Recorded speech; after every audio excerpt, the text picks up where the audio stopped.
Hello everyone, it is the build-up show. Liverpool taking on West Ham United Wednesday, 7:45, Premier League at the London Stadium. Before we dive into it, this show is brought to you in association with Football Index. You get to trade on your football knowledge by buying and selling shares in various football players. I've been issued a £1,000 challenge to raise some money for charity. I'm going to give you an update on how my portfolio is going later in the show. Gentlemen, though, yes, back to Premier League action for the Mighty Reds. Mr. Ross Chanley. Hi. We actually never lost at the London Stadium, played 3 games there. The draw there last year, though, is one of those few isolated fixtures where, you know, like there's like three or four fan bases who think they cost Liverpool the league last season. There's Man City, there's Everton, there's West Ham, there's Leicester. Yeah. It means, if nothing else, it's one of those results from last season that's it's a tangible one that we can improve upon. Yeah, and that's sort of the motivational tool that they need to go and win this Premier League, which we've seen so far. If Klopp doesn't go for draws anymore, and you know the players there came so close, we've seen loads of performances. Sadio Mane, I don't think he'll be involved, but you know the springboard that he's got on the season of just dragging games by the scruff of the neck and going forward, I think it's an incentive for all the players to top on that. West Ham aren't in the best form currently either. You know, Moyes not. He said, "I'll come here to win." I think he's lost 4 games so far. Well, they've not won a league since the first of January. So it's essentially a good time to go and play them. You have to carry that with, you know, everyone wants to go and beat Liverpool, but I guess Liverpool will have enough quality to go out there and beat them. It's interesting because we're now in this last little spell. We've looked at Liverpool's fixtures and we've come out the other side of the really difficult ones. Obviously, United, Spurs, Wolves in that clutch of games that we said if we emerge out of that unscathed, then it's on. You know, Liverpool's lead at the top of the league is monumental at the moment. This is the game in hand though. This is the real opportunity for us to cement what it is. You know, it'd be 19 points with it if we win this game. But we've seen with the fallout from the FA Cup and this notion of obviously the winter break is very much looming. I do wonder whether this represents a challenge because we're all like this. When you've got your holiday on the horizon, it is very difficult to maintain the same levels of motivation. It's a good point because obviously, you know, we've talked, didn't we, on the final word about the attitude towards the replay. I think the attitude to this game and the Southampton game is very much, well, from the manager, it'll be to the players, look, just give me everything you can. You know, but on the same flip side as what you were just saying, you know, you've got something to work towards to. You just put it in for this week, and then you've got the time off. You know, I'm giving you the time off that I promised because you're not going to play in that replay. Yeah. You know, you're going to have that full 2 weeks off. You can go and do whatever you want. But West Ham, in particular, because it is that extra game that that not everybody has at this point. You know, and Southampton. Give me what you can for these 2 games, and then you can reap the rewards of sitting on the beach in Ibiza for a week at the end of it. It's like a kick in the teeth if they win this game to the likes of Leicester and Man City, who probably still have that little glimmer of hope. You know, if it was Man City in this lead, I think we'd all go, "Oh, it's done and dusted." But I think, you know, City have been in this position before, not so much the gaps, the difference in the points, but like they'll feel like they've still got something to prove in this Premier League. You go 19 points clear, you don't go, "Oh, what's the point, for fuck's sake?" But you think, it's demoralising, isn't it, for them? Yeah, and there's a potential complacency factor here, isn't there, Jack? You know, it's all well and good going, and like I said this about the FA Cup stuff, it's easy to get motivated for a game against Everton. It's harder to get motivated for a game against the League One side, and I'm not, look, the difference between Wolves and West Ham is not that. 2 Premier League teams, still a tough, you know, still a tough place to go away from home. West Ham, they have got some good players. David Moyes, you know, has got a real motivation. You know, he's not got no love for us. But you've got to guard against this because even like Southampton are in good form. Maybe your attention slips towards that, or maybe there is a temptation to think, well, it is done and dusted. We've played all the hard games, so now we've got all these easy games. They're only easy games if you make them easy games. Yeah, 100%. And at this time of year, teams like West Ham are even harder to play because they're fighting at the bottom of the league. And I remember a few seasons ago, West Ham were kind of a bogey team for us.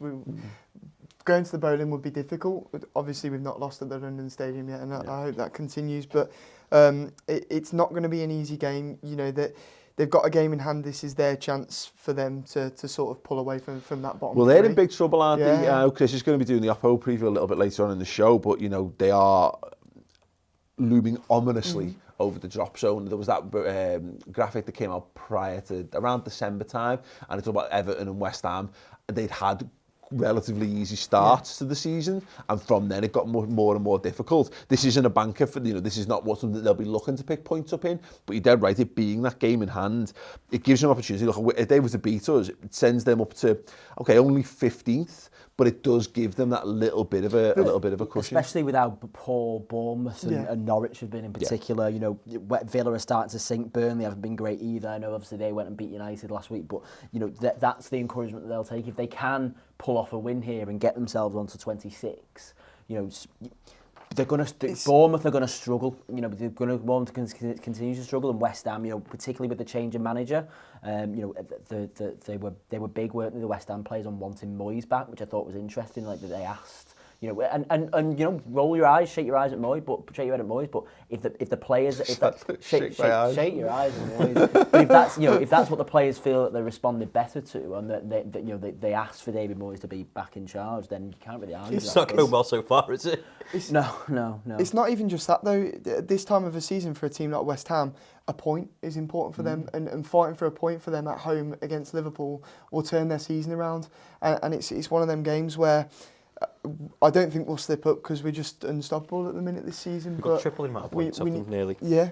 But I mean, we need to take it seriously. But that's the point of it about everything, and that's what Liverpool's run this season is not constructed on. We've got better players than you. It's constructed on the fact that we're a better organised team. We've got a good system. We've got a good method of playing, but we're ultra committed to the cause in what we do, and that's where West Ham are in a really awkward position at the moment, and their fan base is on the brink of breaking. You know, they always are, though. Yeah, you know, no, but they have moments. You know, I mean, not too far removed from things looking quite rosy, looking like they might kick on under Pellegrini, but they, in terms of the way the structure, in terms of the way the club's running. Look, I was there in the London Stadium 3 seasons ago now when, you know, their fans were fighting each other literally in the seats. I've never seen anything like it, and that's, I mean, it sounds bad, but this is the thing that Liverpool need to capitalise on, and we failed to capitalise on this last season, and it did cause us to stumble a little bit. We've got to go there, and we've got to pour absolutely every ounce of energy into this, and let them be the agents of their own demise after the fact.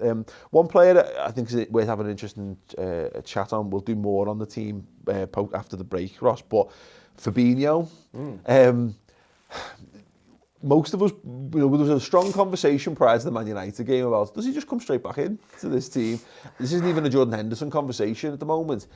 Fabinho is in that really awkward position now where, for me, he needs to be ready for Atletico. We've still got a bit of time to that game. He's going to need football to get him back up to that because he looks miles off the pace at the moment. Yeah, he looked like a rabbit in the headlights yesterday, didn't he? I think probably not helped by, you know, playing midfield with Curtis Jones and Kieran, which, you know, was no discredit to them, but I think it kind of, you can add that to it, can't you, kind of support him, but he just looked completely lost. Kieran looked to play like his role. He was a lot deeper, wasn't he? I don't know what's, you know, but he just looked completely lost. That's match fitness, match sharpness, you know, getting used to playing with the ball again in competitive football. There's no need to go and risk him. Why would you change something, you know, that's working for Liverpool? I'd love to see him back in there. I think he's the best defensive midfielder in the Premier League for me. But if he's not ready, don't go and chuck him in. You just spoke about, you know, taking risks and not being complacent in football games. Don't go and put him in just for the sake of getting some minutes. You know, if you're in a situation where, you know, this might happen, if you 2 goals up in, you know, 10, 15 minutes, get him in there, get him playing with Henderson, Wijnaldum and all the first team players, and do the same at Southampton at the weekend. Yeah, I think this is a game where I don't think you need Fabinho for this one. No. Ben, I think you know, he's played a fair bit of football now in the last few games, and then I think Southampton probably is a game where you maybe need him for, because, you know, the way they press, the way they get in your faces. And obviously, good to get him back on the pitch at Anfield as well. Maybe you keep him. He's a bench option for this one, but you get him ready for the weekend. I agree. I think the management of his return will benefit better if he misses this one, given that he played 90 minutes on Sunday. Just a week off again, you know, if you can help it. Maybe he comes on, gets 15-20 minutes here, you know, like he did against Wolves, and then he starts on Saturday, and then you've got your winter break again for him to go off and just to recuperate and just, you know, get, you know, his work back into it. It feels like that makes more sense, especially with the form Henderson's in and the fact that he had no involvement against Shrewsbury at the weekend. But at the end of the day, we played Thursday and we're playing Wednesday, so there's pretty much a full week's gap for the majority of the players that get played against Wolves, that shouldn't be a problem. And the likes of Jordan Henderson, particularly the vein of form that he's in, should be able to come in and just be fine for this. Yeah, absolutely. Right, we're going to pick up on what we think Liverpool are going to do in terms of starting 11 after the break, but it is time for the Football Index update. Hey everyone, it's the Football Index update. I have become a trader on the football stock market. I've been given £1,000 by the people of Football Index to put into my portfolio. The proceeds that I generate from this are going to be going to a charity of your choice and my choice at the end of the run. Here's how my portfolio is going so far. I gave you the initial update prior to the FA Cup game. I did say that it might be a big weekend, particularly for Curtis Jones, and that has proven so. As I can see, he's now trading at £2.49, up from £2.11 when we brought him in. So very, very good indeed. And Trent's up as well. I think this is a little bit of a residual from his great performance in the Premier League the week before that. Everywhere else across the board, not so good. Still no uptick for Kai Havertz, still no uptick for Alex Oxlade-Chamberlain, Joe Gomez, and of course the injured Sadio Mane. So it leaves me with some real decisions to make here.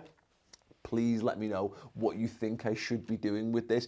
And bear in mind, I've still got the pot there. At the minute, it stands at £203.03 that we can put into additional players. It has been suggested that just going for the likes of Kylian Mbappe might be a good shout. But the best thing for you to do in this situation to help me is head over to the Football Index YouTube channel. I appeared on their podcast the other week. In the comments section of that, list me 3 players that you think I should be putting some of this dough into to try and boost the coffers, so to speak. And is there anyone, you can leave this in the comments section below this, who you think I should be moving on from this? Is it time to maybe move on from Ox and Gomez and put it elsewhere in the Liverpool squad, or should I be spreading a little bit further afield? Curtis Jones is fine. Is this maybe the time to move on from Curtis Jones? Is this as good as he's going to get? He's going to get the FA Cup replay, of course, against Shrewsbury, so I think probably we hang on to him for a little bit longer there. But that might be the time to sell our Curtis Jones stocks and then put them back into the pot somewhere else. But I'm going to need your help. I'm going to need your suggestions. So as I say, head over to the Football Index YouTube channel. And make sure that you give me as much advice as possible in the comments below. Particularly if you're already involved on Football Index, you already got an account, please give me as many tricks and tips as you possibly can. But yeah, so far so good. As I say, we're currently up on the all-time £14.74.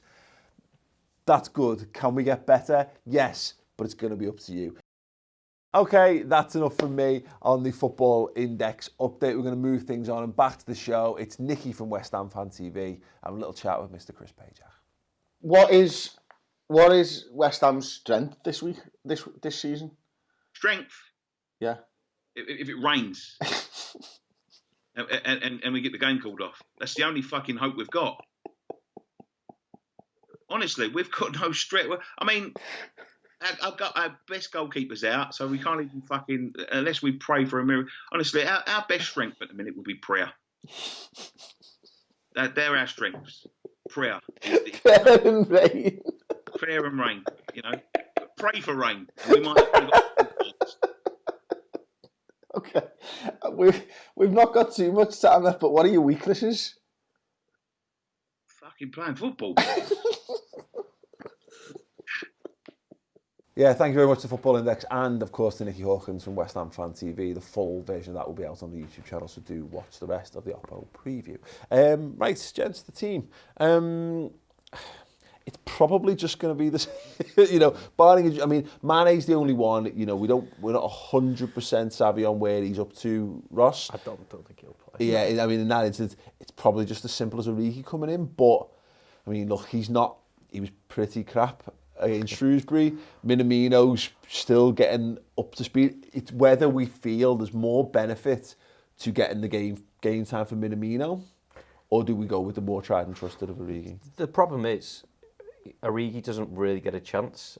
He got a chance at the weekend, and for me, he didn't take it. And I'm still a bit annoyed about it, to be honest, because he just wanted too much time on the ball. If anyone should see Mane's injured, you should take that by the scruff of the neck. Go watch out. I want this, and he didn't. I'm tempted to. I'd rather put Minamino in. I think, you know, I know it means you might have to move Bobby about a bit and maybe move Salah to the other side, but you know, we've seen before, they're all quite interchangeable, aren't Wait, what? Move Salah to the other side? they? Well, they switch about, don't they? So there's times where Salah, like at Wolves, like Salah. So we put Salah centre forward, you say maybe go. Yeah, but even at Wolves, he was on the other side for a little bit in the second half, didn't he? Because they swapped over. But I'd rather have Minamino. I think he's worth the risk. I think he's been under criticism, but I think it's harsh. I'm trying to embed into the team, particularly the weekend when he's playing with kids and stuff like that. But the only way he's going to get embedded in the team, Jack, is to play games of football with the team. I'm going to throw a bit of a spanner in the works and say, why not Curtis Jones? I know me and Ben had a bit of a chat on Twitter last night, because I think he's ready, personally. I think he's shown when he's been given the chance in the first team this season, he's taken every opportunity. It's like Ross said then, Origi had his opportunity yesterday to show himself. He didn't. Yeah. Curtis Jones did, and he absolutely did yet again. And he's been incredible for the under-23s. We've got this... Do you play a 4-2-3-1 then? Yeah. Yeah. And Henderson and Gini in the double pivot. Yeah. Curtis Jones behind Firmino or Salah or whoever. And I think it would work. One that it might be a slight outside of the box type of situation, really, isn't it? Because we don't know. I can't imagine Shaqiri's going to be ready for this one. No. Keita might be, which might make the decision. Lallana, I've got Lallana on my team. I think if he's fit, I mean, it was supposedly a virus, wasn't it? So I mean, you know, I don't know how long viruses last. I thought he might have been fit for yesterday, but he wasn't. So I'd be hoping that he's in and around. I think that's a good option that you present though, because you could play Gini and Henderson double pivot, and then you could play Minamino behind Firmino, Salah on the right, Jones on the left of the three. I wouldn't be opposed to that. We've changed things around a couple of times. A few seasons ago we played that 4-2-2-2 with Oxlade-Chamberlain and you know more kind of wide-ish, or maybe a bit more of a 4-4-2. We've got options, but I think if you go 4-3-3, it's probably just as simple as bringing Origi in, because at least he's the next option in that. I think everyone else kind of means we have to switch the system a bit around, because you could just say, again, you can bring Keita into the side, but you're then moving people else where you may be playing him in more of a 10, or if you bring Jones in, you can play him from the left in a 4-2-3-1 if you want, and then you put in Salah centre forward, Mane in the 10, and then you bring move Oxlade-Chamberlain to the right hand side in that. Are we losing a little bit of something for doing that? You lose rhythm, don't you, in that sense? I suspect that Origi will start this game, as you just said. I don't think he deserves to, based on his performance yesterday. The thing is, Jones is more diverse than Origi as well. So during the game, we know Klopp likes to change things up all the time, and with Jones in there rather than Origi, he can do that. And now he's seen more of Curtis Jones. I feel as though he's in a position where, if he feels like Jones is ready, he can go on. Yeah, I guess that's down to it. It's a one player switch we're likely to make in this situation, isn't it? And then it's just that pecking order, and it'd be interesting to see, because as we say, Origi is just top of the pecking order. He's largely first sub in an offensive situation, so he probably remains there. But you're right, there's Minamino if you're not looking to make drastic changes, because we don't know enough about Minamino, what are the thought processes on where he goes, because when we bought him, you know, he's played a lot from the right hand side for Salzburg. We know he's played the 2 starts that he's had for us. He started in the Bobby Firmino kind of false 9 situation. He was shuffled about the place when he came on against Wolves. I wouldn't be shocked to see him as the understudy for Mane long term, because Klopp likes inverted wide men, doesn't he? He's a natural right footer. This might be a good chance to do that. But then below that, you're talking Adam Lallana is in that equation. Shaqiri potentially. Well, I think we've seen from Elliott. I think he gets the FA Cup game, and that's probably the last we see of Harvey Elliott. He's 16, isn't he? Yeah, exactly. He's got and lots that's of time. fine. There's nothing wrong with that being out of that conversation for now. Keita, but Keita, the thing, Ben, when Keita's fit, he plays. Klopp wants him. Klopp wants him in that team. So, you know, there's a situation where it could be Henderson, Gini, Keita as a midfield 3, and then Ox has been the other choice to go wide. So you just put Oxlade-Chamberlain on the left hand side and keep everything. Yeah, I mean, we've got options. My gut tells me that Keita won't be fit. You know, won't be ready for just be thrown in. You know, did he play this fixture last year? I feel like he did, and he played quite well. And he does tend to do well at sides who... It was when we beat them 4-0 at Anfield. No, but I'm pretty sure that he played... Because it was on Monday night, the game last year, wasn't it? And I feel like he did, but he does well against sides. The fuck do you remember that? Because I just do. Good. Courage your convictions. Let's say he did. Went to Pizza Express on a Monday night. He does do well against sides who perhaps leave you a little bit of space between the midfield and your attack. So and he can play those more slide rule passes. But I just don't think at the moment we've seen enough from him to be desperate for him to get back into the side. You know what I mean? Like to be well, if Keita's fit, then he starts. You know? I don't think we feel that way, but I think Klopp does. Is the kind of point I'm making. When you're right. It'd be odd for him to go from not playing. Given that we're easing Fabinho back in, but also Keita's not been out for a long stretch. And he's a very good player. Yeah, and he's a very Klopp player. He's been more and more this season. He's been more the right side of the three. I think we bought him for the left. I think we bought him to oust Gini Wijnaldum. That's not happened, but he actually was starting to get a little bit of joy from him playing it on the right of a three. And it depends on Lallana's fitness and availability in that regard, because and then whether he steadfastly wants to stick to 4-3-3 or not. Because if he does, I think Keita comes back into the midfield, and then you've got the question is, what do you want to do to your front three? Do you want to keep it as close to what we consider the best as possible, and then who's the best option? Is it then Ox, Minamino or Origi? We're saying all this. It's 100% going to be Divock Origi, and it's just going to be the most obvious team possible. Best bit is, though, it sounds like a problem for us, but imagine David Moyes' office if we having the same conversation. Oh, God, I need to prepare for this, I need to prepare for that. So he's keeping them guessing. He's probably on the phone to Tim Cahill, seeing if he can come and have a round the boys back game. Yeah, absolutely. Yeah, definitely. No, it's an interesting one, certainly. Well, if your house and your life was on it, Jack, what team would you be going for here? I do want to see Curtis Jones in there, but your house is on the line. If my house is on the line, I'm going with Origi, Okay. and I'm going with Keita probably in the midfield. Okay. I think, as you say, Klopp just seems to really like Keita, and I think with Keita being available, he didn't come off the bench yesterday. I think I said to you before the weekend, Ox looks like he needs a rest. He was the man brought on first yesterday. I can't see him starting, and I think Origi's just been, when we've needed him in games in the past, he stepped up, hasn't he? And I think this is one where we'll give him the nod. If it doesn't work, we'll take him off with half an hour to go and probably bring Minamino on then. Absolutely. And yeah. I've got Lallana in midfield and Origi on the left, and that's it. In the absence of Lallana? In the absence of Lallana, it's a good question. I'll put you on the spot, it's fine. Yeah. Ross, go on. Origi and Chamberlain. Yeah. Chamberlain. Yeah, I mean, this is the thing about it. This is probably one of those where it is the most obvious. The most obvious team is often what we go for. It depends on what will.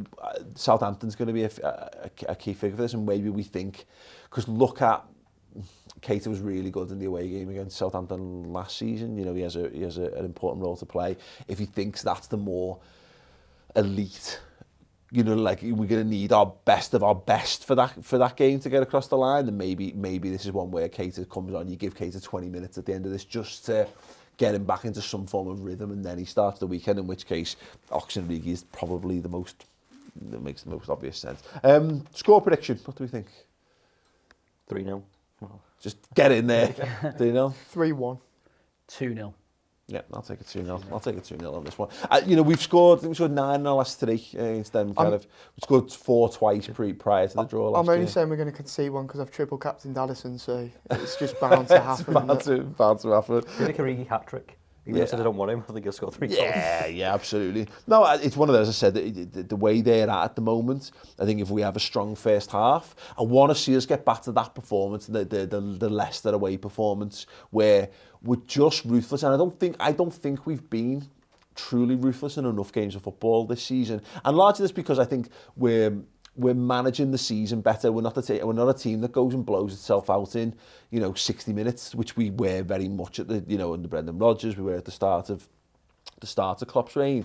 But I look at this is a good opportunity with it being the game in hand. It's going to be everyone's eyes are kind of going to be on this one, particularly because it's almost like the last chance for Liverpool to show a sign of weakness, I think if we can go and put on a display, I think it lays a lot of fears to rest. Do you think there's an incentive for Mo Salah to step up with Sadio Mane being injured? 100%. I think it's an important game mentally for him, because I think we saw against Wolves, whether it was him going, here's my opportunities to get a few goals on Mane, and it hampered his overall performance. And maybe this is one of those games where I actually think he plays, but in a 4-2-3-1 when he plays centre forward, he's weirdly more creative at times. I think he actually links up quite well, particularly when Keita's in the side. Yeah. You know, there's been a great little relationship between the two of them. I'm sure in the Club World Cup was really good. How he approaches this game is going to be massive, because I think if he does, I'm Mo Salah, it's on me to score all the goals that win the game. If it works, it's great. But I actually would like him to see him play that role a bit more like he's the proper main man. Yeah. Not I'm the main man centre forward, I am Liverpool's best player, like Mane does, you know, and just does all the stuff that he was doing against Wolves, where he's stretching them, he's causing them problems, but just lay someone in. No, but that's fine. You know, it's a fine balance between being a ruthless centre forward and being a creative all-round player. You don't complain about him, do you? No, exactly. And that's what I mean. It's like, but if he finds that he's not scored 2 after half an hour and he's had the chances, lay the next one off. Yeah. You know, and be the player that, be the hero that Liverpool need, not the hero that he wants wants to be. That's not something that we've really seen developed. Because if you think about Burnley at the beginning of the season, and that incident that happened there, like, he's not really changed, has he? So is that the message coming from management? You know what I mean? You know, you don't back yourself and do what you're good. That will be the message. But I think, I don't know what it is, because again, I think back to the Club World Cup, was it the Monterrey game? When he lays, he's like, Keita scores, I think that's right, isn't he? Like, he lays, he has just a great link-up play, and we saw it, very similar situation in the Wolves one that leads to Firmino's goal, but he doesn't pass the ball. Hendo gets the ball because he's dispossessed, and then he plays the through ball. I like the Salah that is a link man. When the opportunities present themselves, he'll take them on, but when you've got Salah who's trying to be 4 men and smacking in the top bin, do that when it's 3-0 up. You know, let's get 2 goals, get 2 goals to good, and then you can start trying to be the best player in the world. 3 goals, 2 goals. 3 goals, fine, yeah, absolutely. We've seen 2's not enough. Yeah, definitely. Anyway, listen, let us know your preferred 11 and the score prediction in the comments below. Go check out my appearance on the Football Index podcast. We'll annotate to that at the end of the video, and there'll be info in the video description underneath. Other than that, thank you very much, gents. Absolute pleasure. I hope you enjoy the game. Make sure you check back post-match for the usual raft of post-match content.